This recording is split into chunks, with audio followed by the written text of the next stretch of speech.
الحمد لله نحمده ونستعينه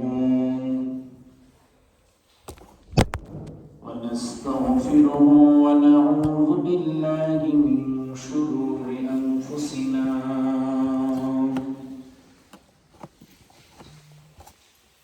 ومن سيئات أعمالنا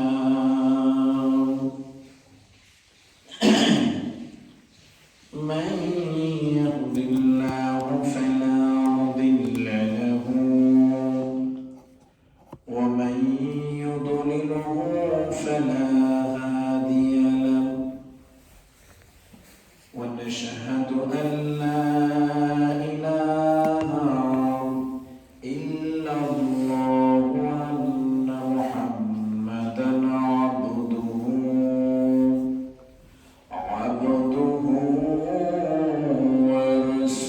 ورسوله أرسله بالحق بشيرا ونذيرا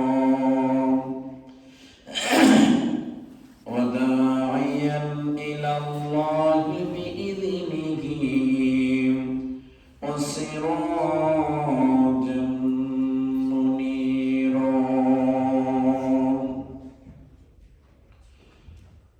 وقد قال الله تعالى في كلامه المجيد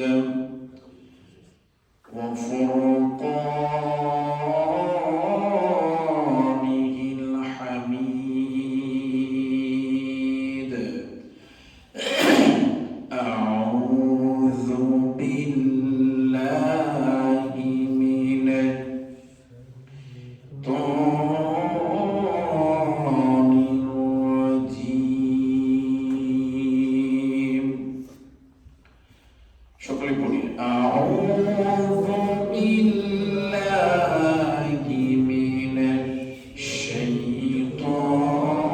الشيطان الرجيم بسم الله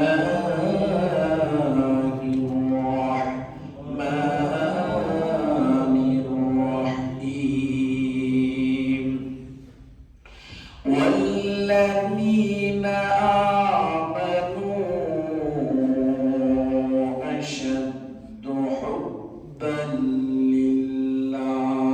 لله صدق الله العظيم وقال رسول الله صلى الله عليه وسلم ذاق طعام الإيمان من رضي بالله ربا وبالإسلام دينا وبمحمد رسولا إن الله وملائكته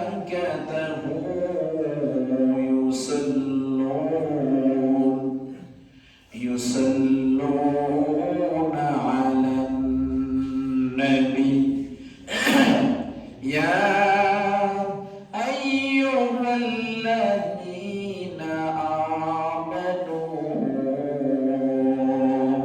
صلوا عليه وسلموا تسليما بلغ العلا بكماله كشف الدجى حسنت جميع خصاله صلوا عليه به لا إله إلا الله لا إله إلا الله لا إله إلا الله لا إله إلا الله لا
আলহামদুলিল্লাহ, মহান আল্লাহ পাক রব্বুল আলামিনের দরবারে হাজার কোটি সিজদায় অবনত শুকরিয়া জ্ঞাপন করছি যে রব্বুল আলামিন পবিত্র শাওয়াল মাসের দ্বিতীয় জুমায় আমাদেরকে তার ঘরের মেহমান হিসেবে কবুল করে মসজিদে আসার বসার তৌফিকটুকু দান করেছেন। এই জন্য আমরা মন করে শুকরিয়া তার আদায় করি। আলহামদুলিল্লাহ। দুরূদ ও সালাম পেশ করছি মানবতার মুক্তির দিশারি নবীদের নবী সরদার ও আলম আখিরি জামানার নবী নবী মুহাম্মদুর রাসূলুল্লাহ সাল্লাল্লাহু আলাইহি ওয়াসাল্লাম। শহীদদের সর্বোচ্চ আত্মার মাগফিরাত কামনা করছি। যারা ইসলামের একেবারে শুরু লগ্ন থেকে আজকে পর্যন্ত কোরআনকে বুকে নিয়ে কোরআনের ইজ্জতের কথা বলে, কোরআনকে সর্বোচ্চ সম্মান দিয়ে আল্লাহর জমিনে আল্লাহর দ্বীনকে বাস্তবায়ন করার চেষ্টা করেছেন, আল্লাহ সুবহানাহু ওয়া তাআলা যেন তাদেরকে সাহাবা হিসেবে কবুল করে শুকর আমিন।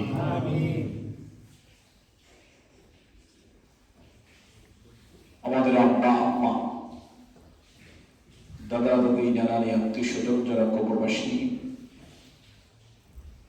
আল্লাহ সুবহানাহু ওয়া তাআলা আজকে এই জুমার দিনে যাদেরকে মাফ করে দিবেন তাদের নামের সাথে আমাদের আত্মীয় স্বজন নামটা যেন আল্লাহ অন্তর্ভুক্ত করে দেয় সেগুলো আমিন। জুমার দিন গুরুত্বপূর্ণ একটা দিন যেখানে দোয়া কবুল হয়। জুমার দিন বেশি বেশি করে দুরূদ পড়া হয়। বলা হচ্ছে জুমা নামাজের পর থেকে মাগরিবের যে সময়, মাঝখানে আসর, এই সময়টার ভিতরে আল্লাহ সুবহানাহু ওয়া তাআলা জাহান্নামীদেরকে যেভাবে মুক্তি দেয়, অন্য দিন সপ্তাহের মধ্যে অন্য দিন এত জাহান্নামীদেরকে মুক্তি দেয় না।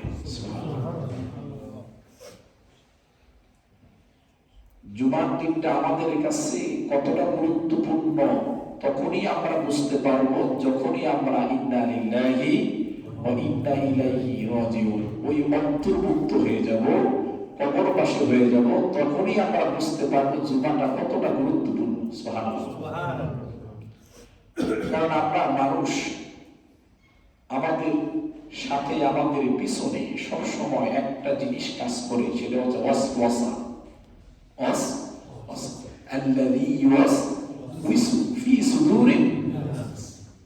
সবসময় ওয়াসওয়াসা কাজ করে। আমরা সবসময় চেষ্টা করি হকের পথে, ইসলামের পথে থাকার জন্য, এরপরও শয়তান ঘুরিয়ে নেয় অন্যদিকে।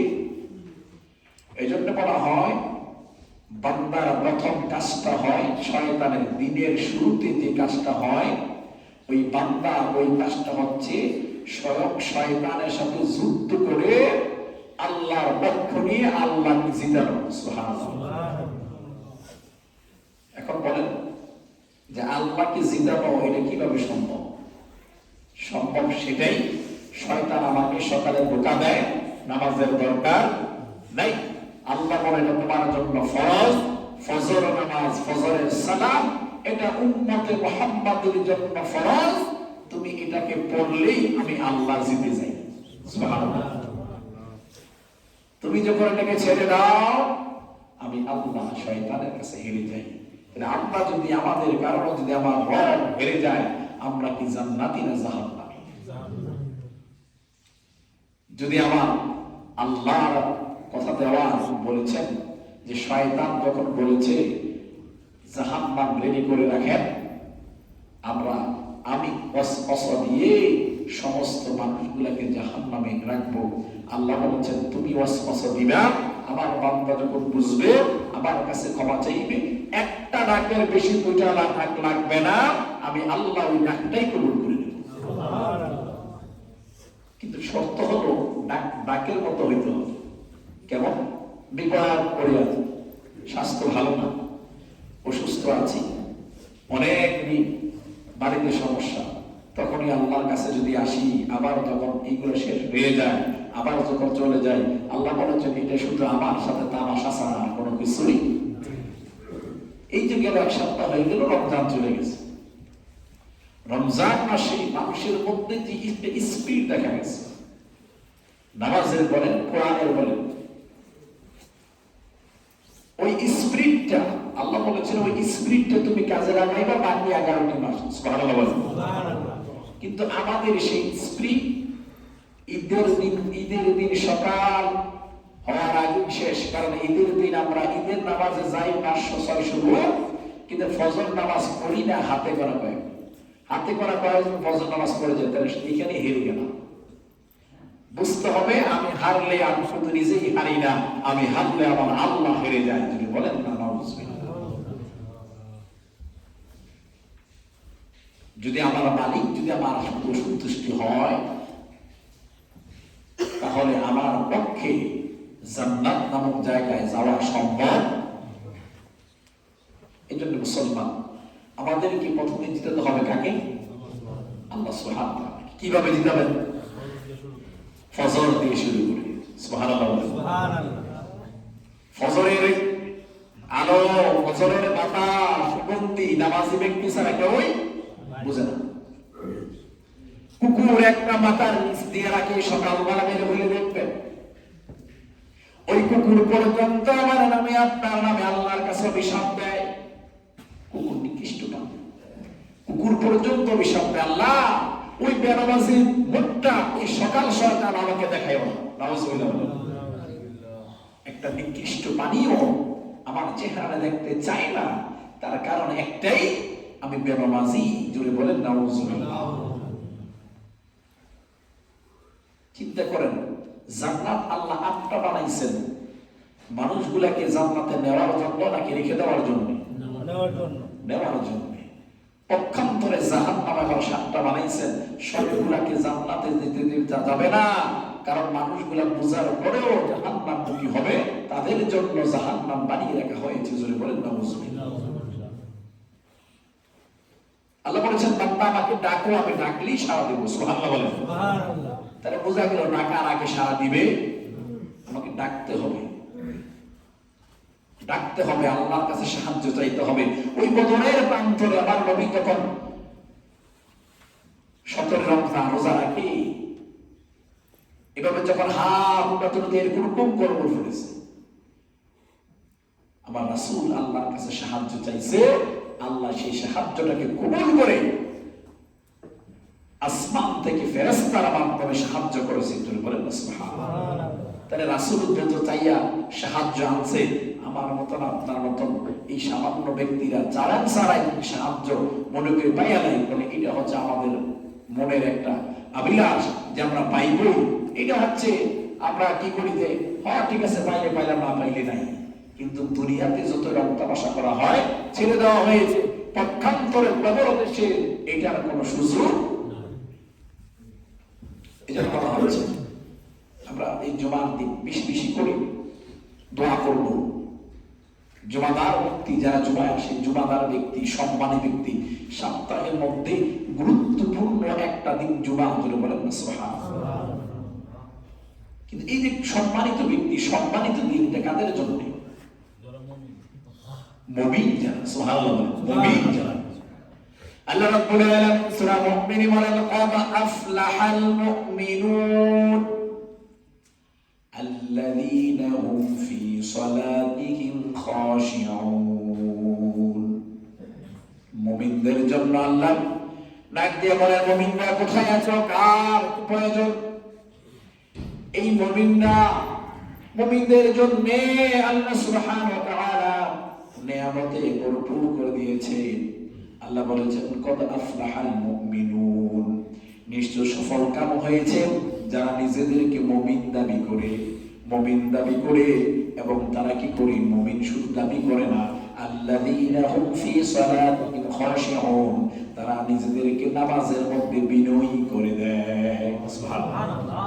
শুধু মুমিন দাবি করলাম, সাইনবোর্ড লাগাইলাম, আমি মুমিন, আমি মুমিন, এটা কি আল্লাহ পছন্দ করে? আল্লাহ বলেছেন মুমিন তো তারাই যারা নামাজের মধ্যে বিনয়ী হয়। সুবহানাল্লাহ বলেন। নামাজের মধ্যে আল্লাহর কাছে চায়, আল্লাহর কাছে বলে, বাপ মা নাই, দোয়া শিখাই দিয়েছেন, আল্লাহুম্মা রাব্বিরহামহুমা কামা রাব্বায়ানি সাগীরা, আল্লাহ শিখাই দিয়েছেন।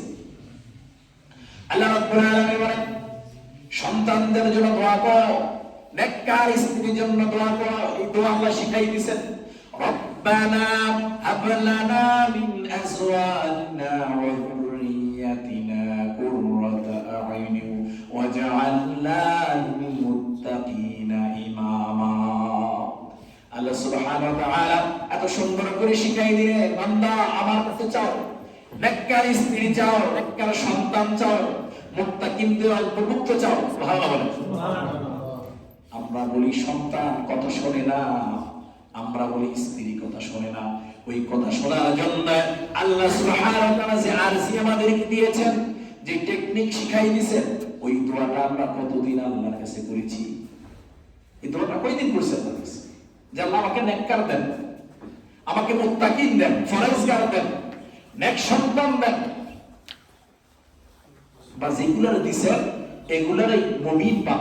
কয়দিন আল্লাহর কাছে আমরা দরখাস্ত করছি? দরখাস্ত তো দূরের কথা, আমরা তো জানি না আমার স্ত্রী সন্তানদের জন্য আল্লাহর কাছে আমি কিভাবে দোয়া করব। আল্লাহ জানাই দিয়েছেন, শিখাই দিয়েছেন। আল্লাহ রাব্বুল আলামিন মুমিনের অন্তর্ভুক্ত বলেন ওয়াল্লাযীনা আমানু আশাদ্দু হুব্বান লিল্লাহ, যারা ঈমানদার তারা আল্লাহকে অত্যাধিক ভালোবাসে। সুবহানাল্লাহ। আল্লাহকে ভালোবাসা ছাড়া মুমিন হওয়া যায় না, আল্লাহকে ভালোবাসা ছাড়া মুমিন হওয়া যায় না। আল্লাহ রাব্বুল আলামিন ওই মুমিন হওয়ার জন্য যে প্রথম শর্তটা দিয়েছেন, সেই শর্তটা হচ্ছে স্বয়ংভাবে সম্পূর্ণভাবে আল্লাহকে ভালোবাসতে হবে। কেমন ভালোবাসা, কিভাবে ভালোবাসবেন আল্লাহকে? আল্লাহ সেটা শিখাই দিয়েছে। সুবহানাল্লাহ বলেন। আল্লাহ সেটাও শিখাই দিয়েছে কিভাবে ভালোবাসবেন। আল্লাহ বলেন বান্দা নামাজে দাঁড়াও, হক পথে চলো, হকের কথা বলো, হক খাও, মিথ্যার কাছে যাইও না, হারামের কাছে যাইও না, মিথ্যা কথা বলো না, হিংসা বিদ্বেষ করো না, পরনিন্দা করো না। সাবধান সাবধান, অন্য মানুষের নামে তোমার জবান দ্বারা গুজব ছড়াইও না।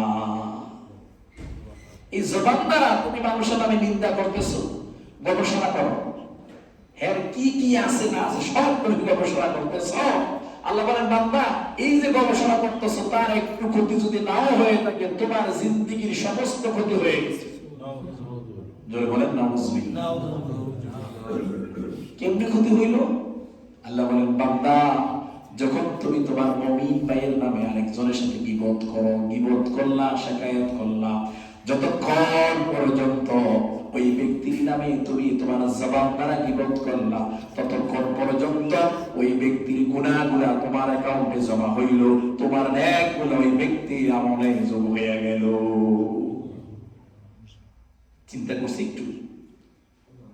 এজন্য বলেছেন অসংখ্য মুমিনরা অসংখ্য মসজিদে আসে, নামাজি মাসালা ফতোয়া দেয়, অসংখ্য ব্যক্তি জাহান্নামের কাতারে দাঁড়ায়। জোরে বলেন না নাউযুবিল্লাহ। সেদিন আল্লাহর সাথে তর্ক করবে, নাউযুবিল্লাহ বলেন। আমরা মুমিন, ও আল্লাহ নামাজ আমি পড়েছি, রুকু আমি তোমাকে দিয়েছি, সিজদা দিয়েছি, আমি মানুষকে আহ্বান করেছি, সব কিছু বলেছি, এরপর আমার নেক নাই কেন?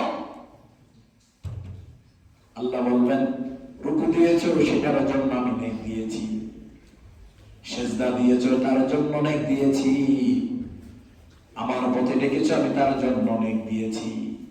কিন্তু তুমি যখন মানুষের নামে আরেকজনের নামে গীবত করলা, ওই গীবত করার কারণে অটোমেটিকলি তোমার নেক তার আমলনামায় যোগ হয়ে গেছে। খুব খারাপ জিনিস। আপনি চিন্তাও করতে পারবেন না যে আপনার অ্যাকাউন্ট কিভাবে খালি হয়ে যাচ্ছে। বরং খুব শীত, সেই শীতের মধ্যে আপনি কি করলেন? ইবাদত করলেন। আরে ভাই, এত কষ্ট করে ইবাদত করে আল্লাহ রাসূল সাল্লাল্লাহু আলাইহি ওয়াসাল্লাম সাহাবীদেরকে বললেন, এতটা বোকামি কাজ তোমরা করিও, তোমরা এত কষ্ট করে ইবাদত করে নেকগুলো কাম জামাইয়া আরেকজনকে সাধারণ কথা বলার কারণে যে কথা বললে তোমার কোনো লাভ। আচ্ছা বলেন তো, আমরা যদি আরেকজন নামে গীবত করি আমাদের পেটটা ভরে? এমন হইতো যে তার নামে আমি যদি গীবত করি তাই আমার পেটে অটোমেটিকলি ভরে যায়, বা তার নামে যদি আমি গীবত করি আমার অ্যাকাউন্টে টাকা জমা হয়, এরকম কি কোনো রেকর্ড আছে? কেন করে? এমনি করে। কেন করে? ওই যে আল্লাহ নিওয়াজ ওই সুফি সুদুরে শয়তান ওয়াসওয়াসা দিতেছে না, করতে থাকে না, কর। কারণ শয়তান বলে তার কমিটমেন্ট এটাই কাজ, কিন্তু আল্লাহ বলেছেন এটা মুমিনের কাজ। তাহলে আমরা কি আল্লাহর কথা মানলাম না মুমিনের কথা মানলাম? শয়তানের কথা মানলাম। তো শয়তানের কথা মানলে নেক আসবে নাকি গুনাহ হবে? তো কেন এত কি কারণে এত গুনাহ? শয়তানের ধোঁকায়। কিন্তু আপনাকে বুঝতে হবে শুধু শয়তানের ধোঁকার উপর ছেড়ে দিলেই হবে না, আমাকে বুঝতে হবে আল্লাহ বলেছেন মানুষের নামে গীবত করা যাবে না, এটা পাপ, এটা করাই যাবে। আমরা বোকা, অনেক বোকা। কিন্তু এতটুকুই বোঝা যায়, পেট যদি নাও ভরে মনে শান্তি হয়, আর আমার নিজের আমলগুলো চলে গিয়ে আরেকজনের গুনাহগুলো আমার অ্যাকাউন্টে জমা হয়, এতটুকুই না। জোরে বলেন নাউযুবিল্লাহ। এজন্য আল্লাহ রাব্বুল আলামিন বলেন মুমিনের কথা, মুমিন আল্লাহকে পরিপূর্ণ ভালোবাসো। আবার আল্লাহ রাসূল সাল্লাল্লাহু আলাইহি ওয়াসাল্লাম বলেন লা ইউমিনু আহাদুকুম হাত্তা আকুনা আহাব্বা ইলাইহি মিন ওয়ালিদিহি ওয়া ওয়ালাদিহি ওয়ান নাসি আজমাইন। রাসূল সাল্লাল্লাহু আলাইহি ওয়াসাল্লাম ও সাহাবীরা শুনে নাও, তোমাদের মধ্যে ওই ব্যক্তিরা ততক্ষণ পর্যন্ত পরিপূর্ণ মুমিন হবে না যতক্ষণ পর্যন্ত তার নিজ থেকে, স্ত্রী থেকে, সন্তান থেকে, সম্পদ থেকে, নিজের জীবনের বিনিময় থেকেও আমি রাসূলকে যদি বেশি ভালো না বাসে ওই ব্যক্তি পরিপূর্ণ ঈমানদার হবে না। সুবহানাল্লাহ। আপনার সন্তান আপনার কাছে অনেক মূল্য, আপনার বাবা আপনার কাছে অনেক মূল্য, আপনার স্ত্রী আপনার কাছে অনেক মূল্য, আপনার শরীরের রক্ত আপনার কাছে অনেক মূল্য। কিন্তু সবগুলো আপনি একসাথে করা হয় আমার রাসূলের একটা ফোঁটাও প্রমাণ হবে, ভালোবাসতে হবে। এইভাবে ঈমানের আকীদা কি আল্লাহ রাব্বুল আলামিন বলেন, সে ঈমানের আকীদা নিয়ে আমাদেরকে ঈমানের পরিপূর্ণ আনতে হবে। বছরকে বছর চলে যায়, এমন আমরা মানুষ আছি সূরা ফিল থেকে নাস পর্যন্ত সহি করে আমরা পড়তে পারি না। এমন অনেক মানুষ আছে ওই সূরাগুলো ঠিক মতো যখন পড়তে পারি না, কিন্তু একদিন ওইটার জন্য আমাদের কোনো চিন্তা নাই। আমাদের চিন্তা শুধু আমাদের কাজ নাই, আমাদের কাজ নাই, আমাদের খাবারের দরকার, কাজের দরকার, আমাদের পয়সার দরকার। তিনতলা পরিপূর্ণ হয়ে গেছে, চারতলা করার, একটা বাড়ি কিনা হয়ে গেছে, আর একটা কিনার দরকার। কিন্তু একটু চিন্তা করলাম না, ফজরের সময় যদি মৃত্যুটা হয়ে যায়, আজরাইল এসে দেখা দেয়, 5টার সময় মৃত্যু, 6টার সময় অ্যানাউন্স হয়ে যাবে, আত্মীয় স্বজন জেনে যাবে, 8টার মধ্যে ওইখান থেকে বের করে ওই মসজিদের একটা খাটের মধ্যে শোয়াইয়া গোসল দিয়ে কাফন পরাইয়া দিলি।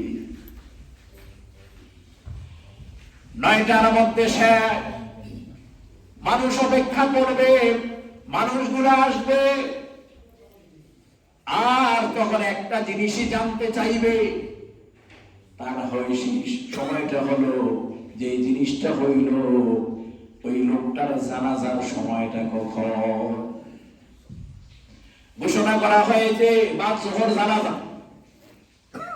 জোহরের পরে জুমার পরে জোহরের পরে জানাজা। 1টার মধ্যে ওই 4তলা 5তলা বিল্ডিং থেকে বের করে নিয়ে আসবো জনমের মতো, সেখানে আর যাওয়ার সুযোগ নাই। ওই জনমের মতো বের করে নিয়ে আসলো। বের করে নিয়ে আসার পরে ওই জানাজার জায়গার মধ্যে রাখবে। 2টার পরে জানাজা। ও মুসলমান, যদি 50,000 লোক যদি আপনার জানাজায় শরীক হয়, একটু তাকাইয়া দেখবেন কবর কাছে আপনার সর্বোচ্চ 1 থেকে 200 লোক ছাড়া আর কেউ যাবে না। এখানেই তো আপনি মূল্য। জানাজার পরে আপন মানুষগুলা অনেক দূরে চলে যায়। অনেক মানুষ এক টুকরা মাটি দেওয়ার মতন তাদের সময় হয় না। অথচ যাদের জন্য আপনি জীবন দিয়েছেন, যাদের জন্য আপনি হারামকে হারাম মনে করেন নাই, যাদের জন্য আপনি দিনরাত পরিশ্রম করেছেন, আপনার মনে চিন্তাই ছিল না আমার জন্য আমি এক আল্লাহর ইবাদত করতে হবে, আমাকে নামাজ পড়তে হবে, আমাকে কোরআন শিখতে হবে, আমি আল্লাহর ইবাদত ছাড়া আমার জান্নাতের উপায় নাই। ওইগুলা চিন্তা না করেই দিনরাত পরিশ্রম করেছেন, পরিশ্রম করে ইনকাম করেছেন। আজকে সেই ইনকাম খাওয়া লোকগুলো আপনার কাছ থেকে দূরে চলে যায়। এটাই হচ্ছে, দেখেন ইমানদারের তো সেটাই। ইমানদার সবসময় চিন্তা করবে যে মৃত্যুটা আমাকে এমন ভাবে, যত কঠিন ভাবে ধরুক না কেন, আমি মৃত্যুটাকে এত স্পষ্ট করব না, আমাকে মৃত্যুটা এমন ভাবে আলিঙ্গন করব যাতে করে মৃত্যুটা আমার জন্য স্বাদ হয়ে যায়। সুবহানাল্লাহ। মৃত্যুটা আমার জন্য স্বাদ হয়ে যায়। আর মুমিন যারা, তারা সব সময় মৃত্যুর জন্য তৈরি থাকে।